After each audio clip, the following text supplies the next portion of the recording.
Probably since the time the Roman philosophers sat down and wrote long treatises on thought, action, and moral choice, we have had this notion that we are rational creatures, we can make conscious decisions, and that's what matters. Rationality also underlies the basis of our definition of managers. A manager is someone who deliberates before they decide.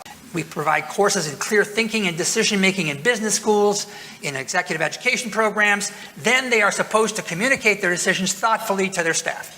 Now, that's not exactly what happens every day. Because managers are humans, not machines, and they have to deal with two minds like the rest of us, not one. 30 years of neuropsychological research has overthrown the single mind assumption about thought and speech. We have two minds, not one, to create our reality. A conscious or rational mind that we know because we think and speak with it. An unconscious or emotional mind that we don't know because it operates without words.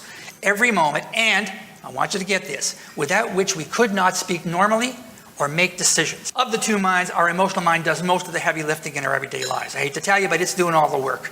We don't notice its power, but it's always there. And rather than call them conscious and unconscious minds or rational and emotional, I use a visual metaphor to reveal the nature of the relationship. The rider and the elephant. Needless to say, I give the emotional mind to the elephant. It has all the power. It's enormous. It does all of the work in your everyday lives that you actually don't know about. And of course, it's guided by the 110-pound guy with the pointy stick.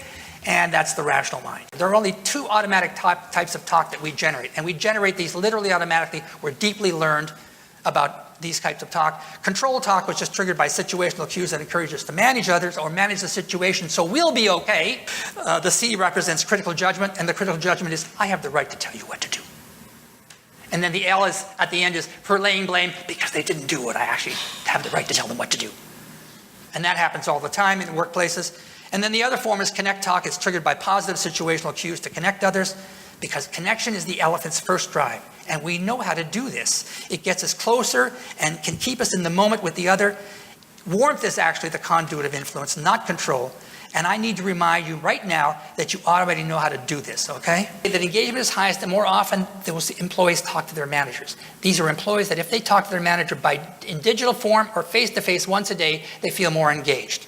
And not just about their roles and responsibilities, but about what happens in their everyday lives outside of work. And here's the clinch.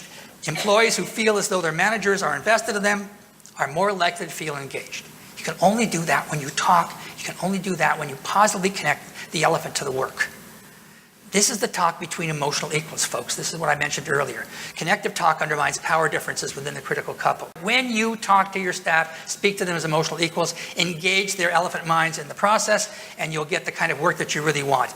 And my last and most powerful example is that this is really important if it's actually led by the CEO of the organization.